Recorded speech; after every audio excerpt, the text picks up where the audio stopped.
Good afternoon, ladies and gentlemen.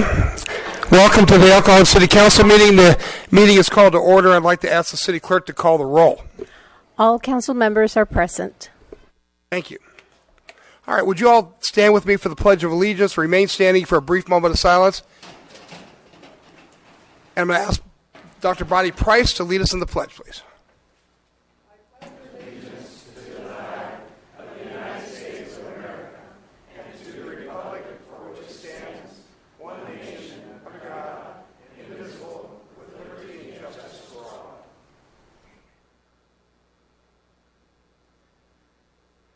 Thank you.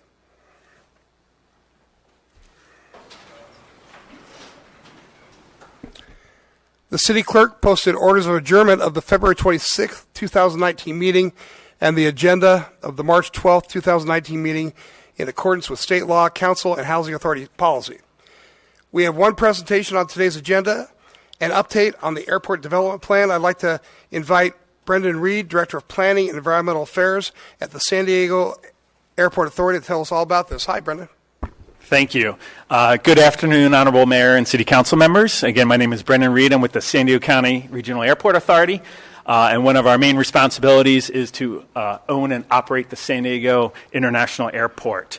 So we wanted to come by today and just give an update on our airport development plan, which really is the blueprint of how we meet the region's growing demand for air travel over the next 20 years.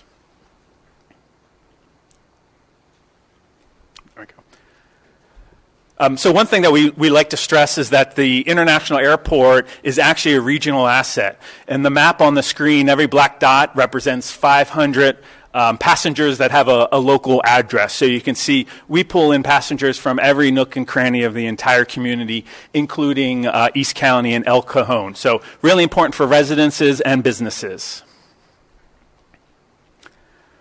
Put some context in what's happening down at the airport. We are actually one of the top 30 U.S. airports in the country. This year, in 2018, we surpassed 24 million passengers. We actually skipped over 23 million. So we're seeing really strong demand for air travel. And that's important because, again, it's sort of a lifeblood for our economy. Last year, we also conducted an update to our economic impact study, and we calculated about $12 billion of direct and induced economic impact, positive economic impact for the region.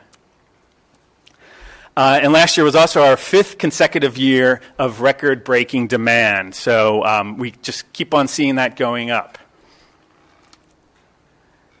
And so when we look at that trajectory of how many passengers we want to serve and need to serve, we have to look at Terminal 1. And most people, if you've come through the airport, if you fly through Terminal 1, which is where Southwest flies, it's a completely different experience if you fly through Terminal 2. Terminal 2 is more modern. We've expanded it and renovated it in the last decade, and it's a much more comfortable and modern and efficient experience. So when we look at Terminal 1, where Southwest and other airlines fly out of, it's just really undersized. It was built in 1967 before we had any concept of the security that we have now at airports, and just the movement and circulation patterns. So in an effort to really focus on improving that experience and really completing the redevelopment of the entire airport site, we have the airport development plan. So in this slide, I'll just go through the main components of that plan, and then the next slide I'll talk about some of the refinements we've made over the last few months based on some community feedback. One thing to note, we only have 661 acres. Most airports who have our level of traffic, air traffic, would be 4 or 6 times larger. So everything we do is about how do we maximize 661 acres and 1 runway. We're actually the busiest single runway airport in the country, and that's not going to change. So that's really our limiting factor, is the runway.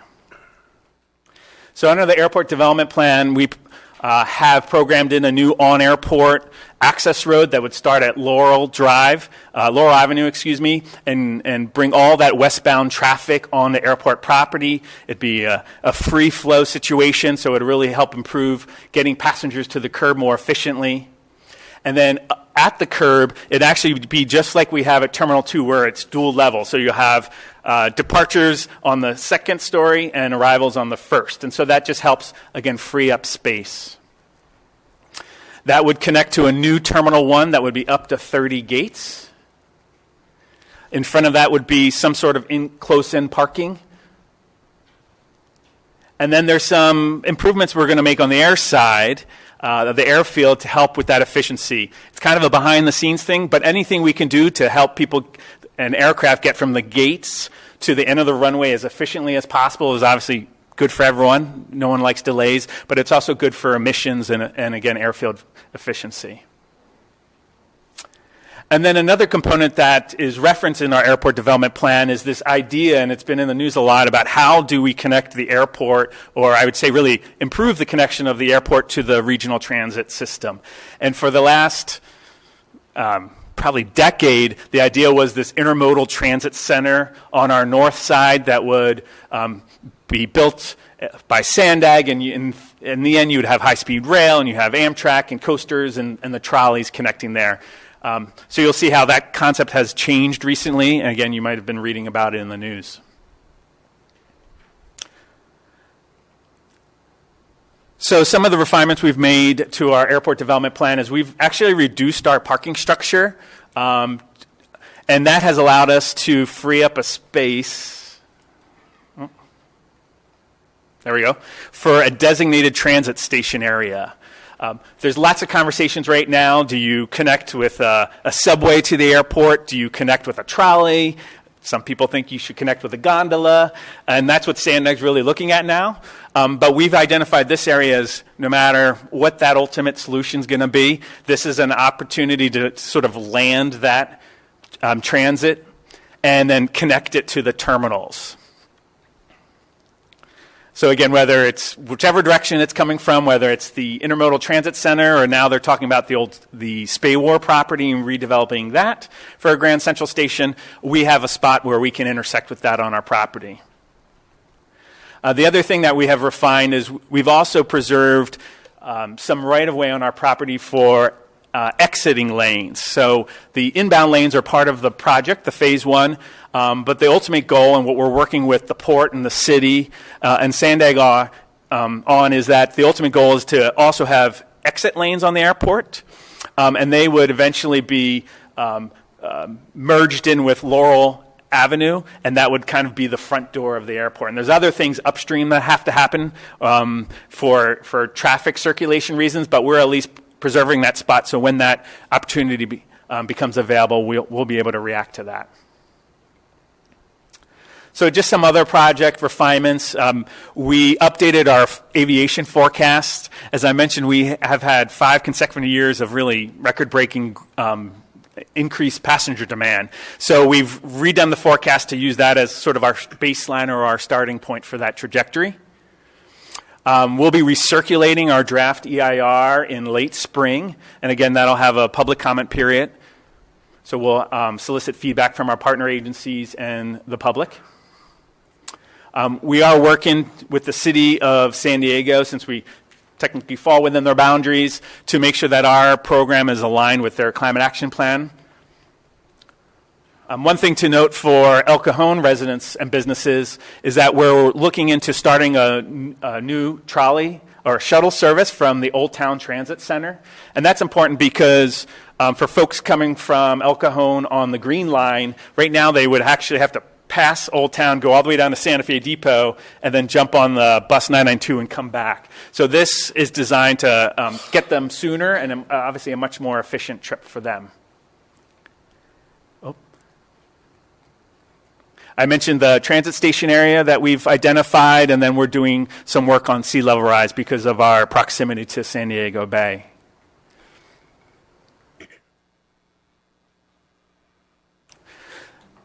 So going forward, I mentioned we'll be recirculating the EIR, the draft EIR in spring, late spring. We predict that in the fall we'll be able to finalize that and bring that to our board for consideration. If our board does move forward with it, the project at that point, we would look at beginning construction of the new Terminal 1 in about 2021 and a first phase of around 19 gates opening in 2024. So with that, we appreciate the opportunity to come and present, and we obviously would welcome the City Council's support for the project. Thank you very much. Let me see if there's any questions. Council? Bob? What are you going to do with the airlines that are using and the people are using Terminal 1 while you got it torn up? Well, that's a great question, and that's part of the phasing. I didn't mention, but we actually have to build 19 gates first and then move everyone over into those new 19 gates, and then we continue actually building out a new Terminal 1 because that's in the way of the existing one is in the way of the new one. So we kind of do a little shuffling around. Where are you going to put the 19 gates? Say that again? Where are you going to put the 19 gates where the other ones are? Yeah, let me I'll go back to my diagram. It'll be easier. So the purple is the new Terminal 1. Yeah. And then if you've kind of split that terminal in half, everything to the east or to the right, that would be the first 19 gates. And then again, you have to demolish the existing Terminal 1, and then you keep on building west. Yeah. Sounds complicated. It is, and that's part of the adventures of having a 661-acre airport site. Yeah. So my understanding was that the airlines themselves were paying for a lot of this renovation of Terminal 1. Is that true? Correct. One thing to note, we do not levy taxes. We don't get any taxes from the community. All of our revenue is made by on-site. So the airlines pay fees when they land. We obviously, when people park and buy things at our concessions, that helps supports the airport. So the airlines are supportive of this. In the end, they pretty much end up paying for all of this through the rates and charges. And we're in a great position now because the economy's good. The airlines have the money to help support this. So we're really looking forward to moving this project forward. I had heard that there were groups that were opposed to the reconstruction of Terminal 1 until there was a promise that transit would be connected to it and that there was a possibility of losing out on the airlines paying for this due to litigation and right. There has when we released the first draft of the EIR, there was a lot of feedback from really public agencies, other public agencies, about what's the long-term transit solution. What is a really great story is that really since that time, we have a new executive director at Sandag, and he has really made this a priority, like figuring out as a region what does that connection look like. So there's a parallel effort at Sandag that's kind of answering that question. And what we've been able to show, and I think all the public agencies we've been able to present to are comfortable with this, is that we have reserved a spot and we will be able to connect whatever that ultimate solution is. And our CEO and our board is committed to that and participating in the funding of that. Great. So you think that problem can be overcome? Yeah, we have made some really great progress over the last 3 months. So we do feel like we're moving in the right direction. Oh, thanks. Yeah. Steve? If there is an economic slowdown in the next 2, 3, 4 years and air travel is reduced, does that affect the project? Well, one of the great things, and those are when we put our financing plan together, those are all the different scenarios that we account for. So there's a couple things. One is the phasing of the project. We can always technically stop after phase 1A. So after we build 19 gates, you could always stop there and not continue. The other thing is that what has happened last time when we did the green build and expanded Terminal 2 West, it was almost kind of the same type of timing. There was a strong economy, and then when we actually started going into further design and construction, the economy started slowing down. And we actually were able to then decrease the costs of the project and bring it in under budget because, materials were less, there was a larger labor pool. So it kind of goes back to my previous statement that we're in a really good time right now because we have the airline support. And I think I would generally say the public knows that Terminal 1, if you've ever gone through there, is not what we need as a region. So I think there's a lot of support in it to act now. Bob? There was some talk a few years ago about having Brownfield as a second airport. to take some of the traffic off of Lindbergh Field. Is that a possibility in the future, do you think? So we, as an agency, conducted a regional aviation strategic plan, I think it was in 2012, and we looked at all of the airports in the county, all the public use airports. And there really is no other airport, existing airport, that could have the level of commercial service that we have.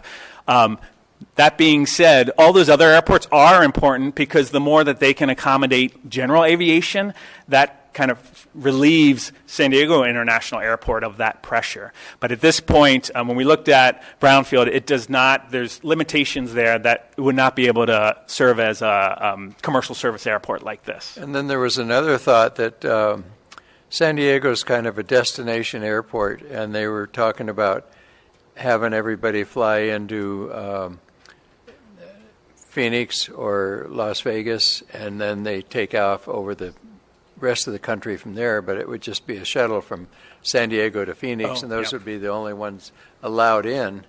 They wouldn't have international flights coming into San Diego. They'd be jumping off in Phoenix and going to L.A. or San Francisco and or San Diego. And I know there was a conversation like that at one time. Yeah, that's certainly not something that we're pursuing. It's those flights, every flight that comes into San Diego, especially those international ones, are an incredible resource for our region. Yeah. In fact, this last year, international passengers increased by 23%, and we surpassed 1 million international passengers. Yeah. And they're important because they actually stay longer and spend more. Yeah. So we like that.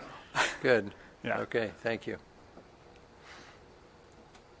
The new emphasis in Terminal 1, as I recall, on eateries and things like that seems to be more local businesses rather than chains.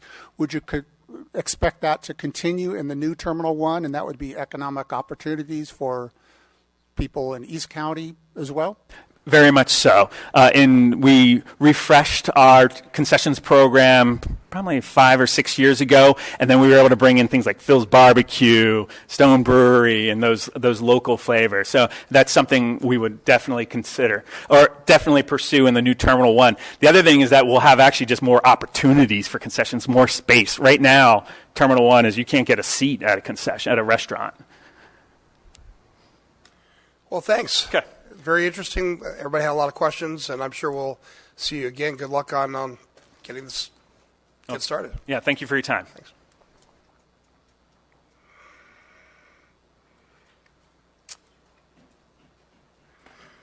Okay.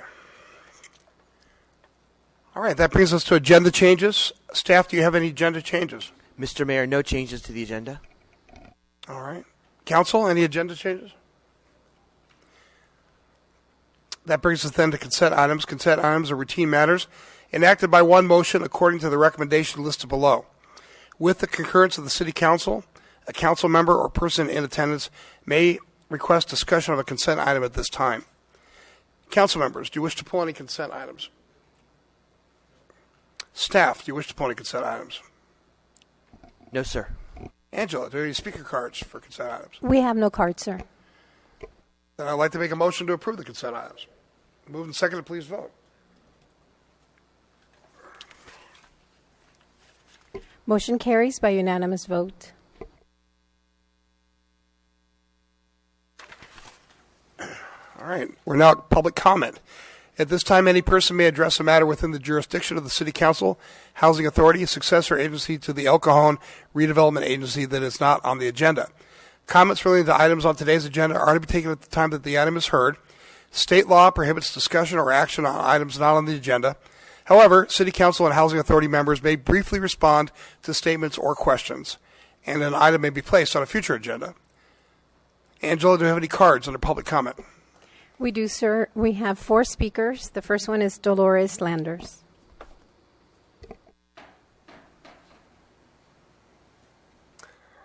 Hi, Dolores. You might want to pull that microphone down. Mr. Mayor, City Council members, my name is Dolores Landers, and I appeared here on October 9, 2018, and January 9 of this year. On January 29th, I met with Anthony Shute and Jeff Taylor, Code Compliance Officer.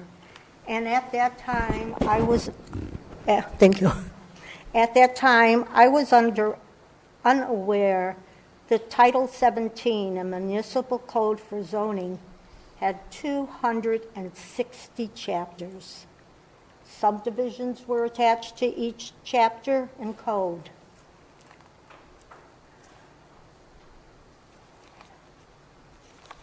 On February 7th, I received a call from someone in the zoning department and said no violations were found.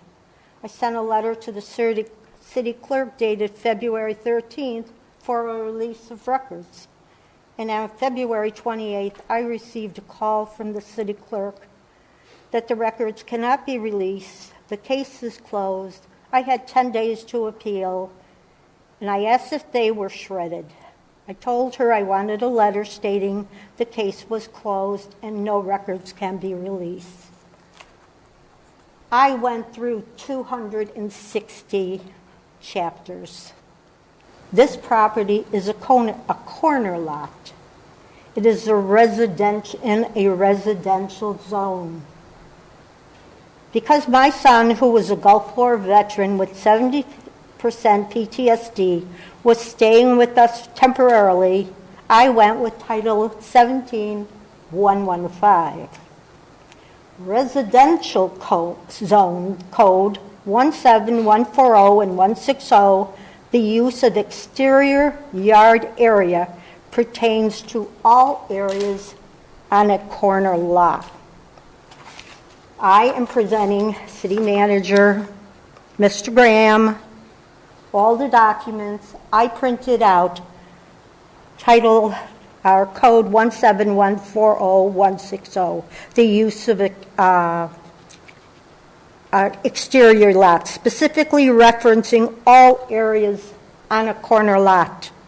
You cannot have cars on a corner lot in a grass area. I got 28 seconds, so I would like a letter that said the first case was closed. I have the documents, and I hope code enforcement takes every car that is in violation on that one code. You can't put it on a grassy lawn because there are water pipes, there are sewer pipes, there are underground wires, and the weight of the heavy car, those cars have to be put on a paved driveway or whatever. They can't be just put on the car. Can I give them these? Yes. And I'm done. You give it to the clerk. Thank you, ma'am.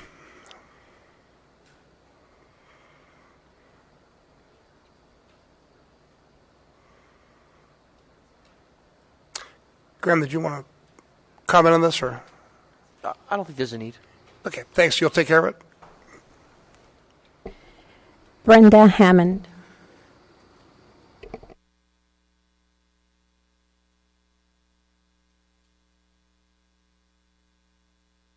Hey, Brenda.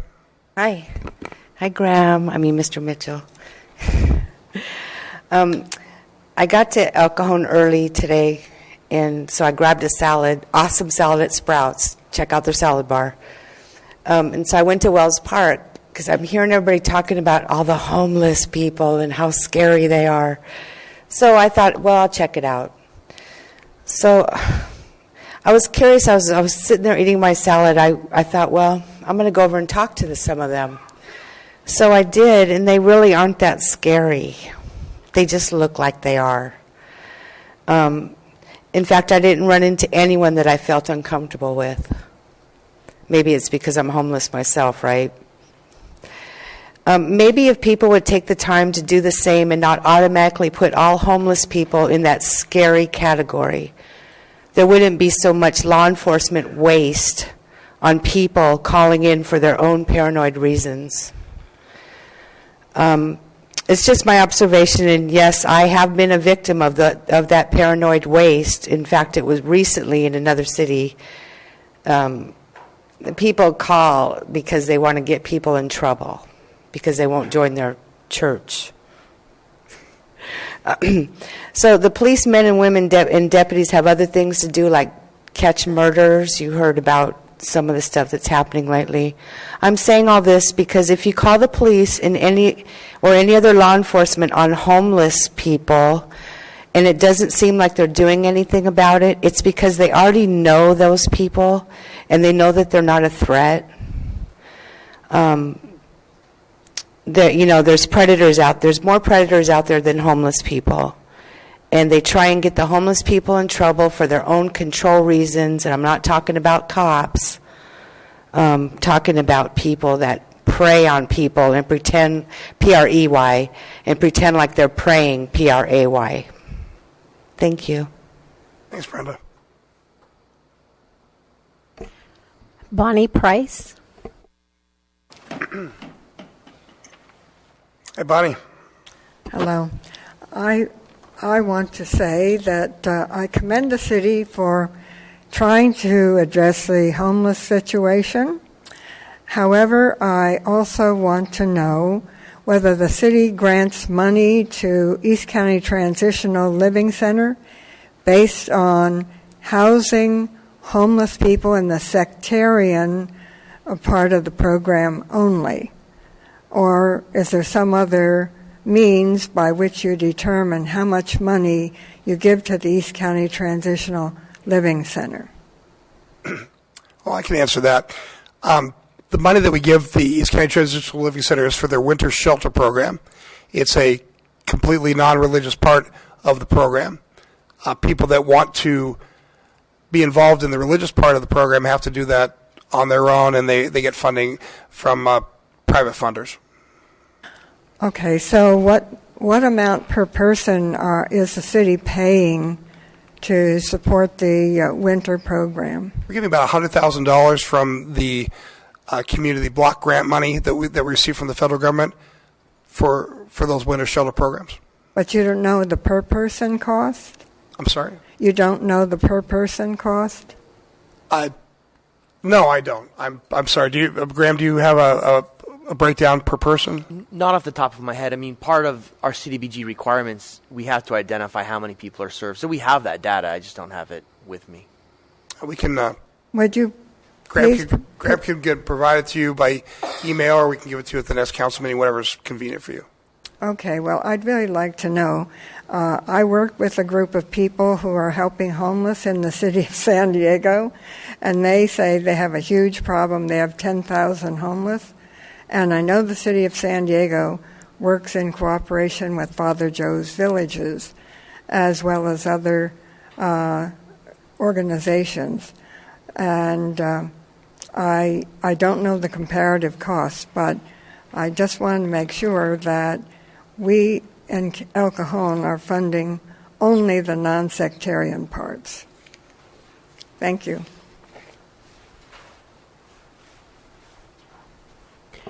Our last speaker is Ruth Thornton. Hi, Ruth. Welcome. Thank you. I also am very concerned about the homeless. I know that Wells Park has been cleaned up, and I'm sure everyone appreciates as far as you've gotten with it.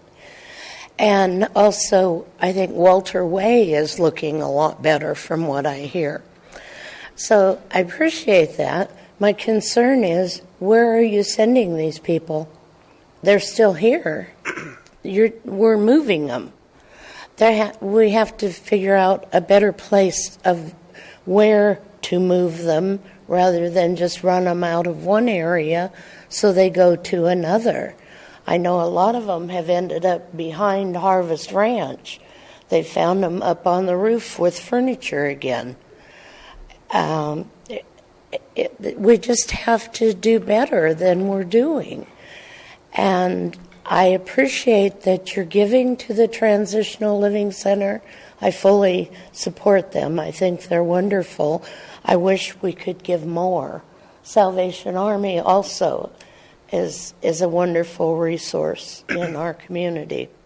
So I just hope that, I know 100,000 sounds like a lot of money, but it's kind of a drop in the bucket when it comes to these homeless people.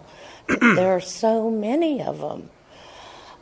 The other thing I'd like to say is if people are complaining about their neighborhoods not being safe enough, Officer Stoller worked with our community and we started a neighborhood watch. It was not difficult to do. People wanted to be a part of it, and somehow I think we need to publicize it more and maybe even have some public statements that it's not that difficult. It's not going to take a lot of your time. You're going to meet your neighbors, and I think it has made a difference where I live. I haven't heard of as many people coming through on foot as we were having before. Now, the rain probably has a lot to do with that, too. But anyway, Officer Stoller was great, and I would like to see the city do more for the homeless. Thank you. Just a question. How would you handle the people that don't want to get off the street? They are offered housing and offered opportunities to get off the street, but say that it's their right to stay on the street and they don't want to get help. My opinion on that is we help the people who want to be off the street, and we help the people who are getting ready to be put out on the street. We put our resources to that. That frees up more of our police force and our community workers to work with the people who don't want to be off the street. And maybe those are the ones that we strongly encourage to go to another city. I don't know. I don't know the answer. Because I think that's the, and I don't know the answer either. You know, I just don't know what the percent is of people who don't want to be off the street. Well, because that's debatable depending who you talk to. Right. I spent a lot of time working with mentally ill people in emergency rooms, and I found that everybody I asked if they wanted me to get them a shelter said no. I want to stay on the street because I want to do drugs, and I want to hang out with my people, and I want to live that lifestyle. So there are other people that say that the percentage isn't as high. I think if you talk to a police officer or a firefighter, they're going to give you their perspective, which is that's a pretty high percentage because we have beds and we have places for people to go. It's not like we're all filled up and we can't take anybody else. So most of the people that we see on the streets, police officers have talked to them, and nurses have talked to them, and social workers have talked to them, and the people that run the homeless shelters have talked to them, and they're at least saying no some of the time. So it's just something to think about. I don't have the answer myself either. Yeah. Well, I think a part of the society that we're forgetting, and as prices go up and rents go up more, we're going to find more people that are forced onto the streets. We need some kind of a plan in place to help those people so they don't end up on the streets. And like I said, that just because today they say they don't want help doesn't mean they won't tomorrow. That's we very have true. to keep looking to give them that help. I appreciate your compassion. Thank you. Thank you. No more cards, sir. Okay, great. Gary? Just a comment about East County Transitional Living Center. As of a month ago, they had 48 families living there and 148 children. So if the secular community would like to get together and create or a non-secular community would like to get together and create a program, I think that would be great. Get people that don't want the religious influence an opportunity to stay someplace. I think it would be just a fantastic idea. Okay. Well, there are no written communications and no public hearings on today's agenda. Item 9 is a report on a service request application for mobile devices and computers. And staff, would you tell us about this, please? Mr. Mayor, members of the council, Ms. Sarah Diaz is going to provide a presentation on this item.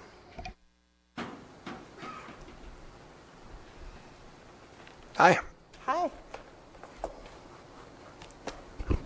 All right, we prepared this presentation based on a request from Councilmember Kendrick and Deputy Mayor Goebel from a couple of meetings ago looking for some options. So what we're going to do is go through the history of service requests, what we provide now, what other cities are doing, and then some factors to consider. And what we're looking for is input from the council on how you'd like us to proceed and where we'd like to go from there. So in general, we're going to offer some ideas, but looking to the council for which way to go. All right, a little bit of history. In 2015 was the first time the city of El Cajon offered online service requests. It's our current solution. It is a module part of our website provided by Granicus. It went online July 1st, 2015. In 2017, it came up as an issue in the Council and Mayors Forum as something that we should look at to see if we could optimize it a little bit more. At that time, based on feedback, we were advised to rearrange the website a little bit, make service requests more prominent, but also to do more to promote the site. 2018, we did exactly that. We did both social media and press releases. We also reorganized our categories, streamlined them a little bit. And then here we are in 2019, and we're looking to see whether or not that's enough or if we need to go a step further. For those of you that haven't seen it before, this is the front page to our service request site. It is through our website. It is available on any device that does have internet. What it does have that is nice is it links to our frequently asked questions. The goal is to see if we can answer the questions before they even have to do the service request. Some of the things that are also prominent in here is it does require a login each time. All right, so here's some statistics on where we've been since 2015. What you see here is we've been steadily, slowly increasing usage, but it's still a relatively low number. We started out our first 6 months at 248 requests. We've almost doubled that since 2015, but it's still, we're looking at 850 for 2018, which is still relatively low. Some pros. Again, we talked about the link to the FAQs. Some people consider this a pro, some consider this a con, but currently no app is required to be loaded onto a person's device. For those of us that our phone is a year or two old, sometimes space is a little critical. So if you're going to do an app, we'll talk a little bit later about making it important enough to take up enough space on a person's phone that they want to use it. Currently, you can go to any browser and use our site. Some cons. It is not GPS aware, and one of the big concerns we get, and the council members have expressed this as well, is if you enter a service request into our current system, you need to describe where it's at. And a lot of times we spend a lot of time going back and forth, even just trying to figure out where and what the issue is. It's not currently linked to the systems used by code enforcement, which means double data entry for our staff. And if you think about this, the goal of a service request system is to identify the problem and resolve it as quickly as possible. So we need to be looking at efficiency the entire way through. Efficiency in entering the service request, efficiency in processing it, and also how to get that feedback back to the person to let them know that their concern was heard. It does require a login. From the staff perspective, we find it difficult to reassign to groups. What we're finding is a lot of these service requests may require multiple departments or work groups to work on it, and we have to linearly assign the task, which does increase the time to resolution. Also for researching and reporting, and also for public records requests, it does require research by an administrator. It's not super easy to pull those statistics out. All right, So we have three options. Option number one, continue using the existing product. It is an option out there for us. It is a zero-priced module, so there is no benefit cost-wise if we stop using it. It comes with the purchase of our website. And we've already looked at that one. The next step up is a mobile app that is specific for service requests and for CRM or 311 type reporting. It's a basic app. The idea then is it does one thing and it does one thing well. The next level, and one that's becoming more popular with cities, is to implement a mobile app that not only does service requests but also offers other options, so that you can do things like facilities, news, events, quick access to phone numbers for calling into the city, send out push notifications, really market issues that are important to the city. So the other thing we were asked to do is talk about what other people were doing. And quite honestly, in the region, we see all three of these solutions in play. Website only, City of Vista, Lemon Grove, and Santee. Vista and Lemon Grove have actually used the exact same system that we do through the same provider. Santee has a slightly different one, same provider, but they do it as emails into staff instead of as a service request module. All right, there's more cities in the second option here. This is the one where you're doing just a service request. And quite honestly, there's several vendors in this market space. In general, the key thing here is that cities that go this option, the number one requirement is that it feed into a larger processing module and especially be linked to code enforcement so that you don't have to do those double data entries. Third option, there are a few cities in the region that are doing the full-featured website. And when we say full-featured, because there's options of what you link to and it is so customized, there are ones that are like National City that only offer one or two extra features, all the way to Temecula and Chula Vista, where they're filling up that whole mobile screen with lots of different options and things that they can do. So let's talk about what we need to think about when we decide how to proceed. So when we surveyed cities, we saw a huge range in the cost per click, which is the cost of the app divided by the number of service requests they get for the year. And the reason why is we see some cities that have very high number of service requests submitted, and we see others where it never quite caught on, and their numbers, like ours, are quite low.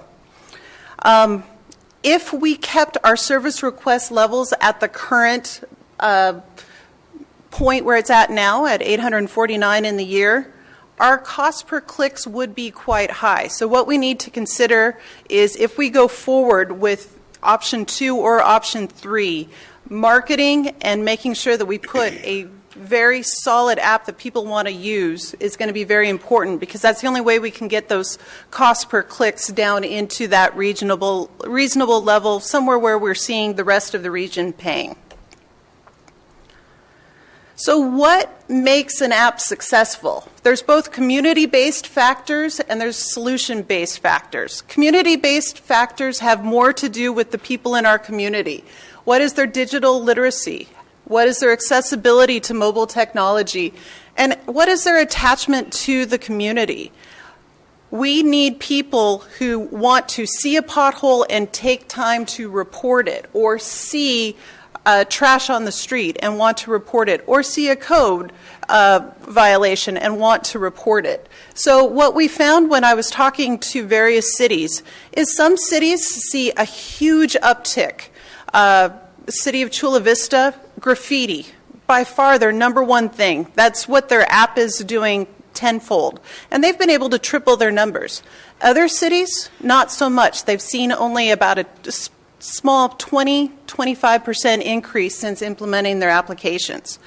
So that's based on the community. What can we do to make an app successful? We have to make sure that it provides value to the user, which means it has to be simple and easy to use, and we have to make them aware of it. So we have to keep making them aware of it, and we need to use it ourselves. So those are things that we need to consider as we're going through this process.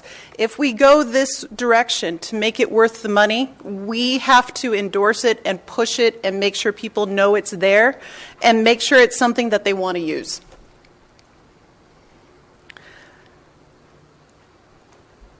Almost every city who implemented an app like this that was successful saw staffing impacts. And the reason why is, first of all, if you're learning about more service requests, you're going to be impacted because there's more things that we then have to do.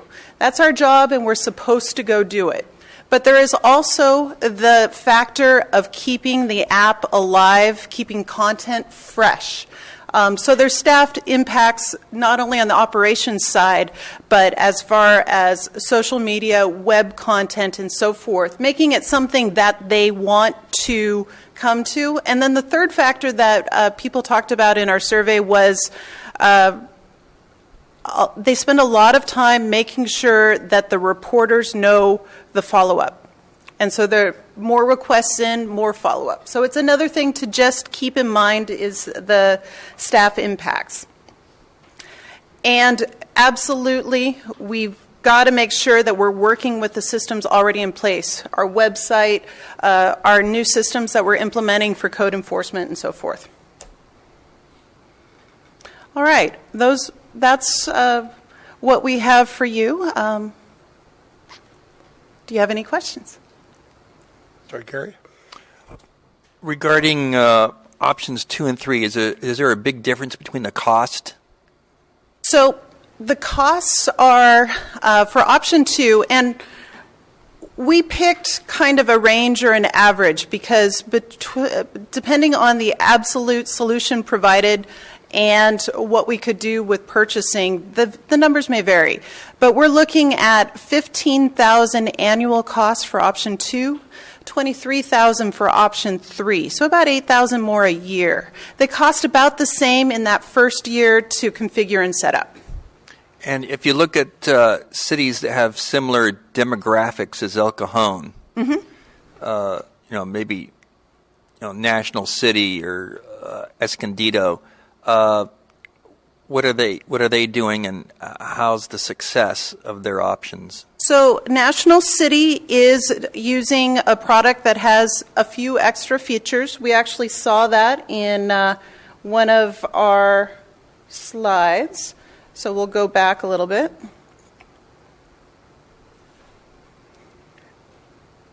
So National City is here. They offer traffic, Facebook, and their calendar. Their number of clicks, National City, is they get about 2,400 clicks a year, 2,400 service requests. So triple us. Okay. But and their population's only 60,000 people, so they're smaller than us. Escondido is quite a bit bigger. I don't have stats on them. Chula Vista had 23,000 service requests. La Mesa, 13,000. So we're talking about completely different numbers than our 849. All right, thank you. Bob?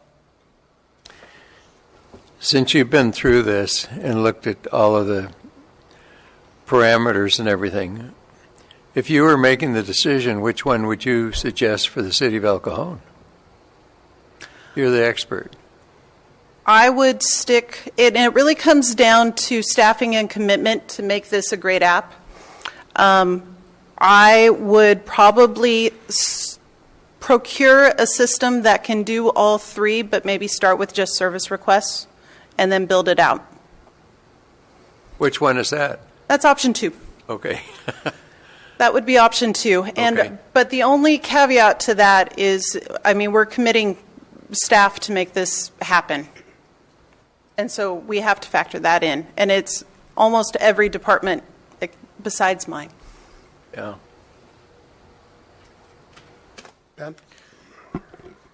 So I shared the same concern that you spoke about in the latter, which is the additional staffing required with all of this, and that would be a concern. And then I guess I have a different idea of how to measure success with this app. It's not really clicks for me. It's a matter of if whatever that they're complaining about gets actually fixed, and so that also does 360 back to staffing and numbers. Because if you have 5,000 clicks, who cares if you can only get to 10 or 20% of what it is?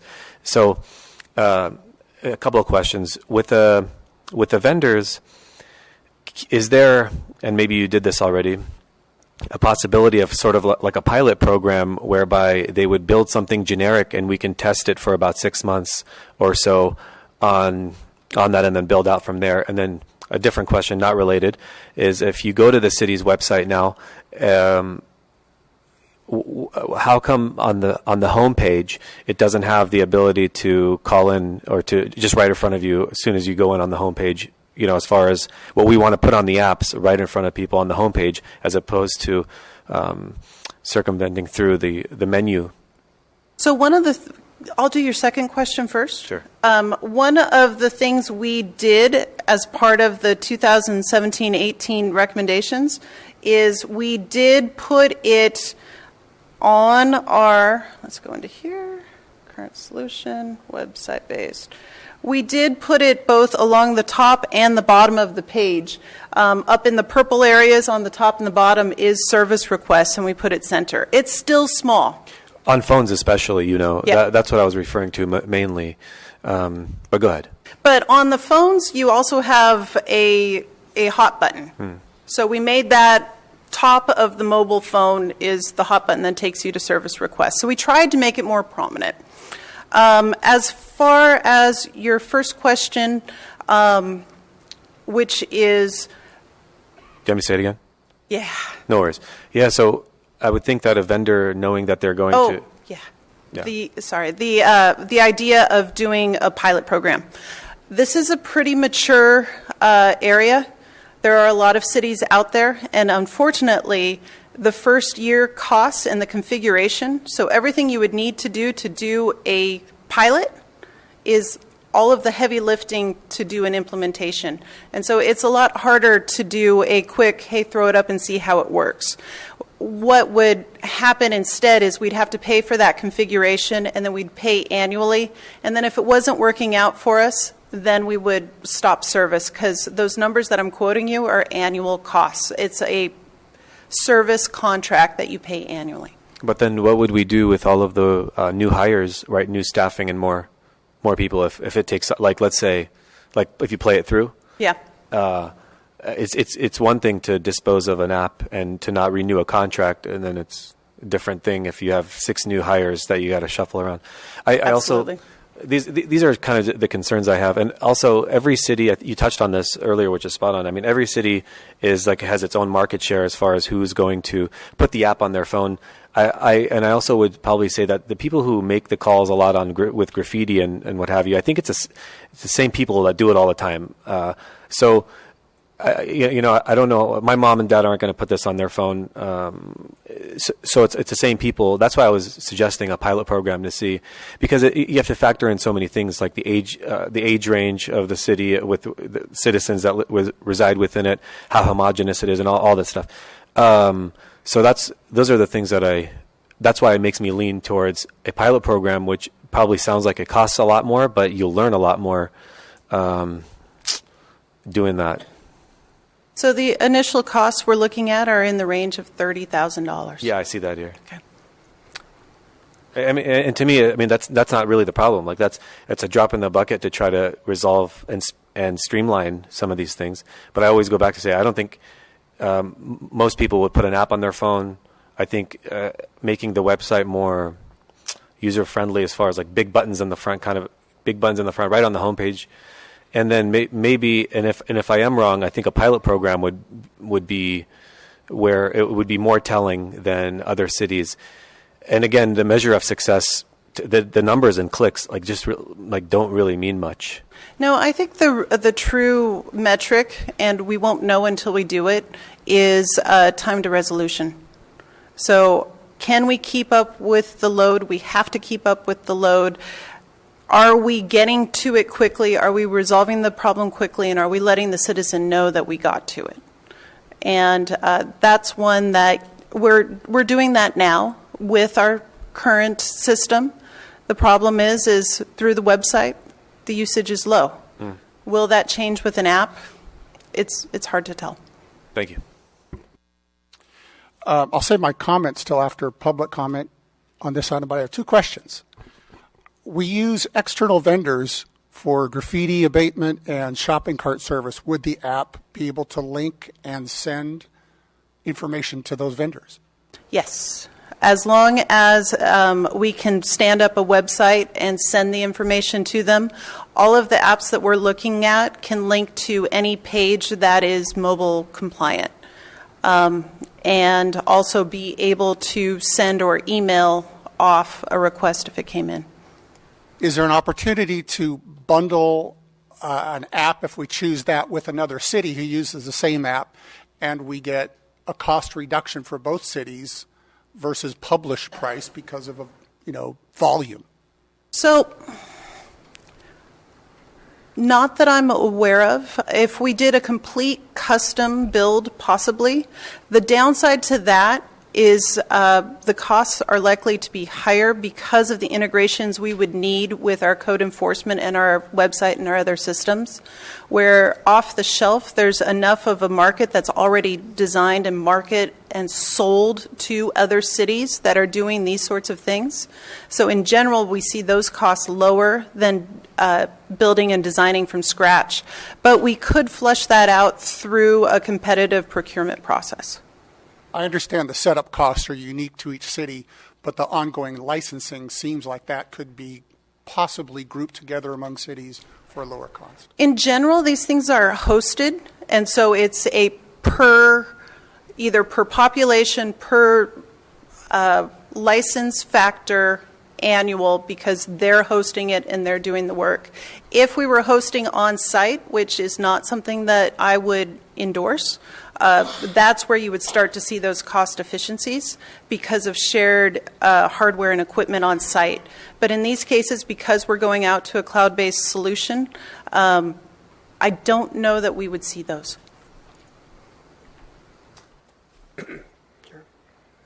What percentage of service requests that we have right now are ones that go out to outside vendors, such as the graffiti and the shopping carts? So I took our top categories. Graffiti on private property, I don't have it based on percentage, but I can tell you that we've gotten 92 of those since 2015, which averages out to 23 a year, or about one every couple of weeks. And the other one is shopping carts. Shopping carts did not make my top list. So the answer is pretty low on that. What are the 5 top ones? Abandoned inoperable vehicles, my favorite, other. Illegal dumping and trash, pothole and street repair, and then the graffiti. All right, thank you. Okay, great report. We'll go ahead and have you sit for now, and we'll call you back in a bit. Let's go ahead and ask Angela if we have any cards under public comment. We have no cards, sir. All right, then, Council, back with you. Gary? A question for the city manager. If the volume of requests, let's say, went up 50% because of a new app, would we have to hire more personnel? Potentially, eventually, unless you wanted to disappoint people that submit a request. I think what it's going to do initially is just change how we do work. Right now, we have sort of a schedule of what we do, and it would probably take our workload to more of a reactive mode than a proactive mode. Ultimately, is the job getting done? I mean, right now, graffiti gets taken care of. It just gets taken care of through a different system, right? So I think the short term, it will change our work patterns, not necessarily the need to hire more people. I think it's long term.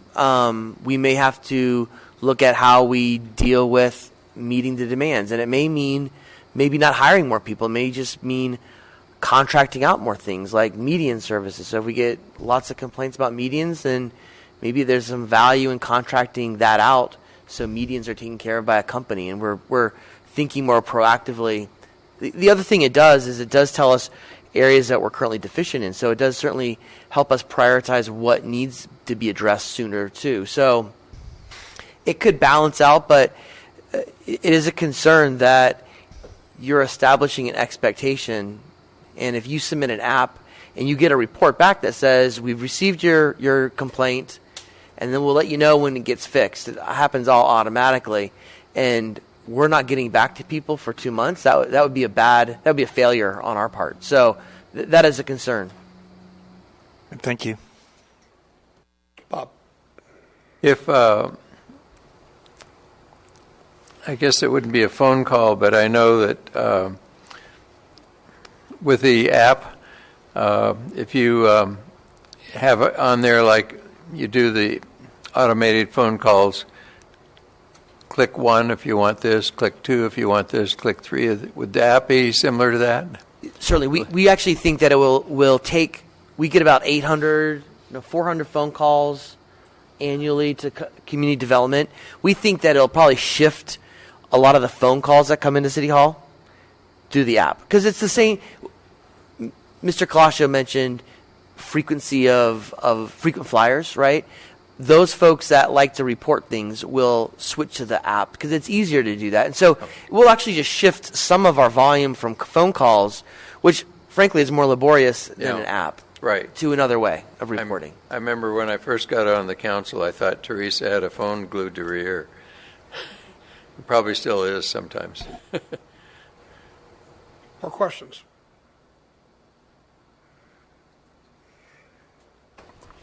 I think the number of service requests currently is low because for a couple of reasons. Number one, in my business, more than half of our traffic to our websites is from mobile devices. So this particular Granicus is not what's called responsive design, which it automatically shrinks and resizes the text on a website depending on what device you're viewing it on, a phone, a tablet, or a desktop. And I couldn't submit an attached photo from my iPhone during one of the things, so it's the Granicus application isn't necessarily current, in my opinion. The goal really of this thing is good customer service to the public. And I understand, should we not do this because it might result in more requests? Well, that's not perhaps a stance we should take. We should be saying, what's the best customer service we can offer the public? That should be our goal. Cost per click, I get it. It'll be low if we have more requests, but more requests equals more work. But more work is okay if that's serving the public. And so if it's more requests for graffiti and shopping carts and potholes and abandoned cars, it is tough. It does place an extra burden on us, but the end goal is we serve the public. I think we can make it more successful in usage adoption through promotion from the existing website. You can link from the existing website to the app so that people can download it there. I think there are some potential savings from not having to double entry into code enforcement once you submit something to the current website. So I think that's an area of savings. I do agree option 2 is the best. Option 3, for this reason, let's see what the impact is on staff time from option 2 as it is. If we add on option 3, now we're involving even more staff beyond those that deal with the current issues. Option 3 talks about press releases, which is the public information officer. It is current events. It is recreation department. How about we take a look at the impact on staff just from option 2 before we involve more people with option 3? All right, Gary. Well, I think Councilman Gould will make some good points. I would much rather have an app and have the shopping cart disappear in 15 hours than 3 days. Same with the graffiti.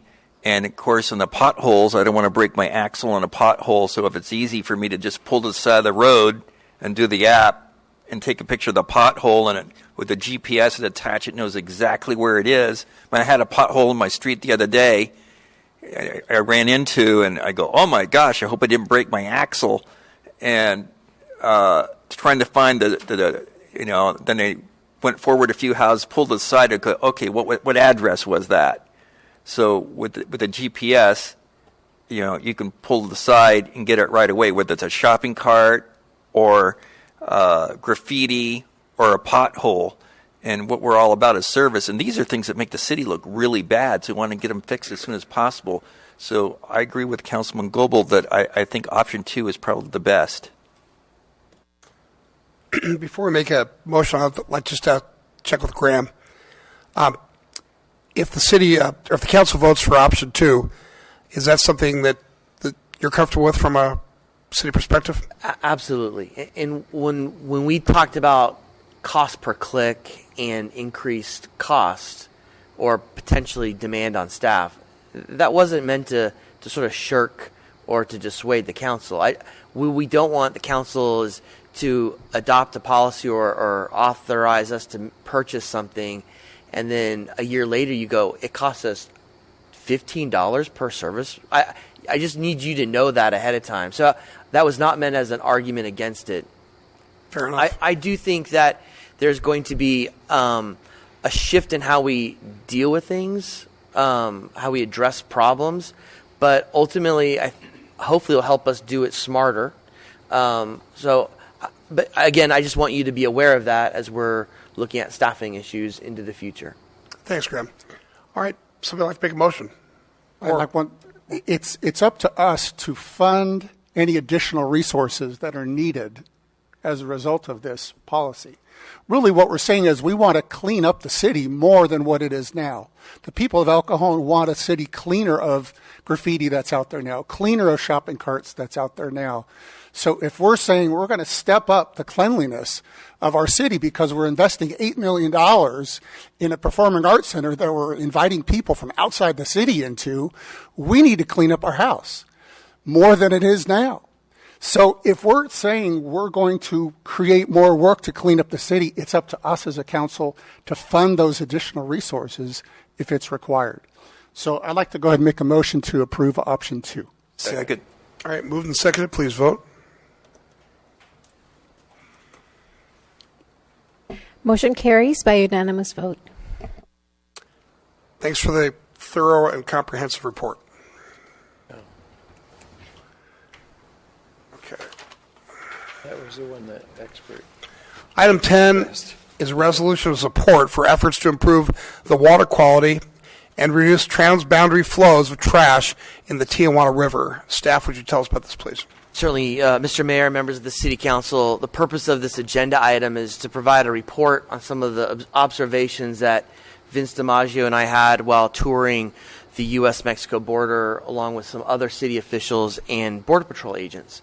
The purpose of that visit was to really look at some of the pollution flows that are occurring trans-border from Mexico into the United States. And so we wanted to make the council aware of this and then recommend a resolution that would support some efforts to clean up this area.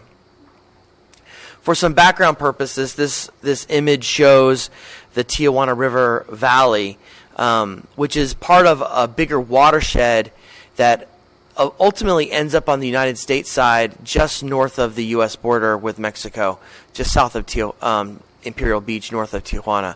All that entire watershed flows into that very narrow valley, As you can see, a lot of that, the watershed, if you're familiar with some of those areas in San Diego County, are very rural, non-urban areas.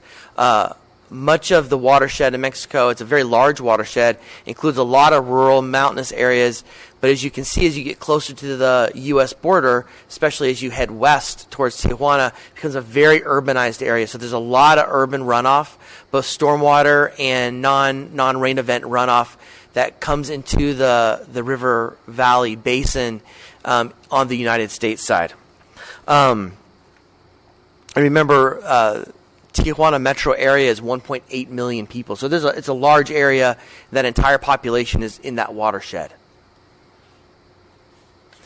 This is just an aerial or a satellite image of the Tijuana River Valley. You can see the very green area is on the U.S. side north of that yellow line, which is the border.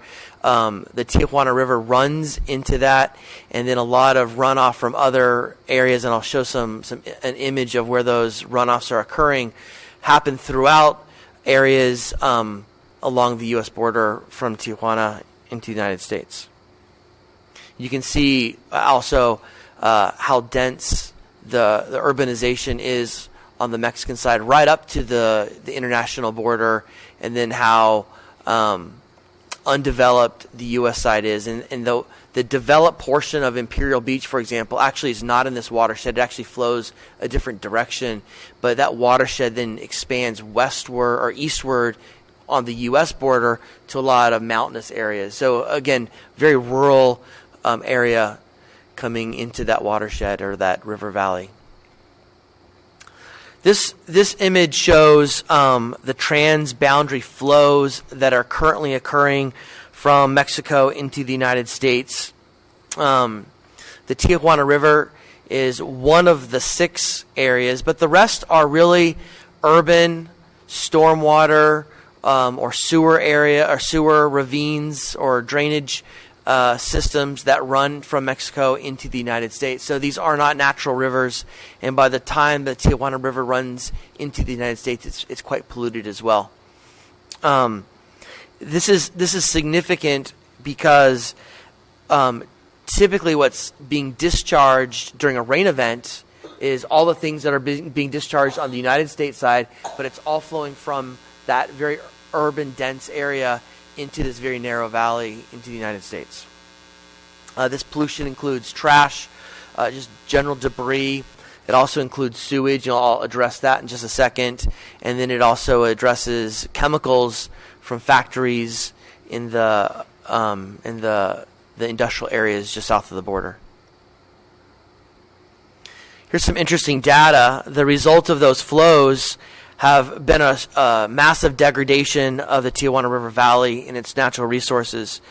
This has resulted in beach closures in the beach south of Imperial Beach up to the pier.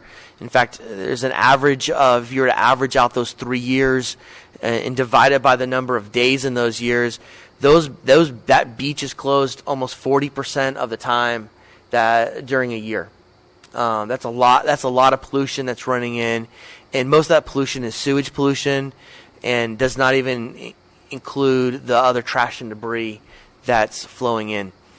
There was a 2017 study performed by the International Boundary and Water Commission that includes U.S. officials and Mexican officials that looked at a lot of the sewer pipeline on the Mexican side. They identified 39 concrete sewer pipes that are either collapsed or on the verge of collapse. One of those pipes collapsed in January 2018. I believe the staff report indicates that while it was being repaired, it was flowing 7 million gallons of raw sewage into the Tijuana River Valley a day until I think it was 3 days of repairs that was required until it was fixed. That's a lot of degradation. There's a massive cost to bring that sewer system up. So the likelihood of that sewer system being fixed in the next few years is pretty minimal. So there needs to be some other solutions that are addressed.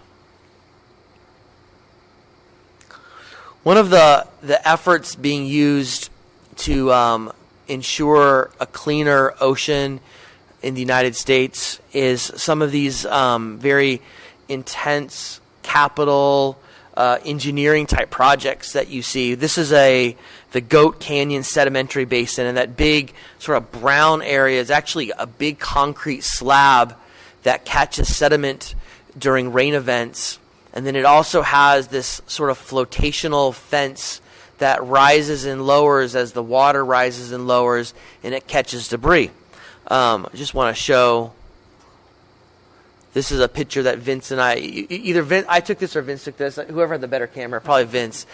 We took this photo of the trash that was collected after one rain event. This is one rain event, and that trash goes down about 3 feet from what you see right there, and it's about 2 to 3 feet tall. So that's almost 6 feet of recyclable goods that are very contaminated, because just upstream from there, Vince and I toured an area where raw sewage is running out from underneath a pipe into the United States. And that color, I can't remember the color, but they said, the Border Patrol agent said sometimes that water runs red, depending on the tanning factory upriver, or runs green, depending on what chemical is being used that day. Some of the Border Patrol agents that have walked in this sedimentary basin when there's water in there report that the next day their leather from their boots separates from their rubber soles because of all the toxic chemicals that are in that water right now. Is that on the Tijuana side? This is on the United States side. This is all the U.S. side. That it's come from Tijuana. Correct. Yeah. So this is an example of an engineering activity that's kept a lot of trash out of the ocean. There, you should also point out, just upriver where Vince and I had the pleasure of smelling the sewage and seeing the chemicals running in, a lot of that water during a heavy rain event is actually diverted to the south. Let me make sure I get it. The South Bay water treatment water reclamation plant. So we are reclaiming some water, our sewage, on our side of the border and cleaning it, but it can only handle a very small amount of that. There's also several sewage plants on the Mexican side that, if there was the right engineering, could accommodate some of the sewage as well. So there are some engineering solutions that could occur. There'd be some significant upfront costs, but there'd also be ongoing costs as well. As the report indicates... Oh, yes, sir. Does the U.S. haul that stuff away that's caught behind that? Yes, so there's a contractor comes in and removes it. Because, remember, there's toxic water and sewage water that's running through those. Right. It's not just a matter of taking it to the waste management recycling plant. Well, it's contaminated material. It looks dry now. Yeah. So this is the period without rain. This is the day after a rainstorm. Yeah. Right. So, Imperial Beach, City of San Diego, State of California have lawsuits against the federal government, asking them to keep the law regarding our Clean Water Act. Staff is not recommending that we would take that in aggressive of a stance. Let me move to the next one. There's a coalition of cities, the county, the state of California, nonprofit organizations like the Surfrider Foundation, that are working on a lot of different efforts besides a lawsuit to help clean up the Tijuana River Valley. Border Patrol is taking a very active role in it for the health of their agents and their officers.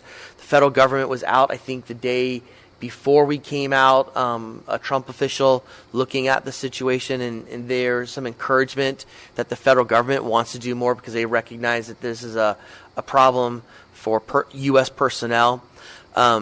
This is something that usually, as a city manager, I don't recommend we get involved in other people's business. But this is a significant regional impact. There's a lot of cities in the South Bay that are looking for support. We have some critical Sandag issues coming up, and having friends at the Sandag board is probably a useful thing to have. We don't always have the best of relationship with some regulatory agencies from the state that deal with water quality, as well as nonprofit organizations that are very concerned about water quality. In fact, we may even have a confrontational relationship. This act would help smooth out some relationships and maybe build some bridges. As we've been contemplating this letter and preparing the staff report and seeking data, we've reached out to some of these organizations for their data, and we've received some wonderful kudos from them.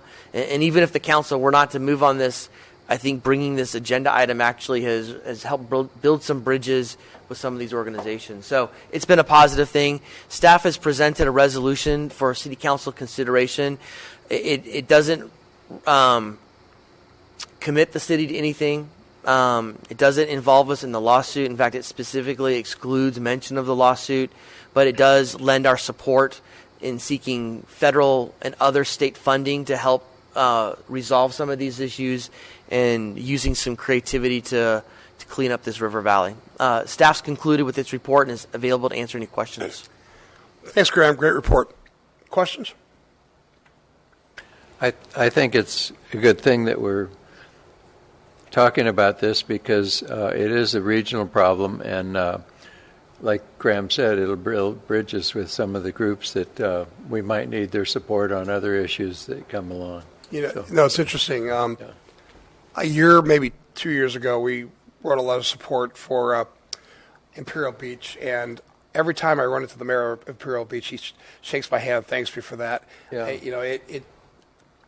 There's no reason why people shouldn't have clean water and they shouldn't have their beaches non-fouled. So right.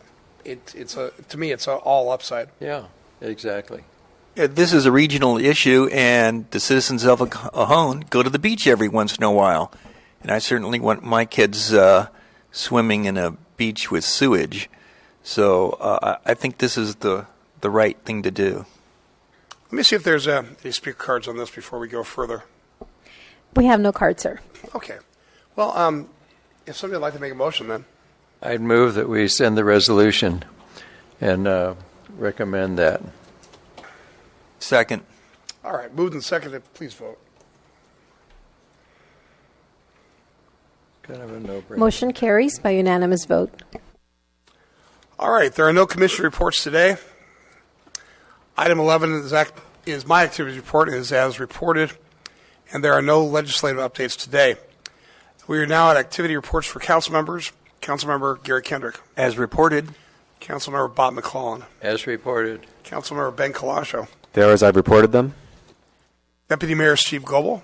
As reported, with an extra comment on the Gateway publication that just came out. It was excellent. Thought it's well done. I believe it's sent under what's called every door direct mail, where postage is just about 18 cents per piece for up to 3.3 ounces. So that's an extreme efficient way to get a lot of information out to the public. Well done to the staff on the content and information layout. Excellent. All right, there are no general information items on today's agenda. There are no first or second reading of ordinances today, and we have no closed session items on today's agenda. Before we adjourn, I'd like to council take a moment to recognize George Bailey, who just passed, and his great achievement and great contribution to all of life in San Diego and San Diego politics, and take a moment to acknowledge him.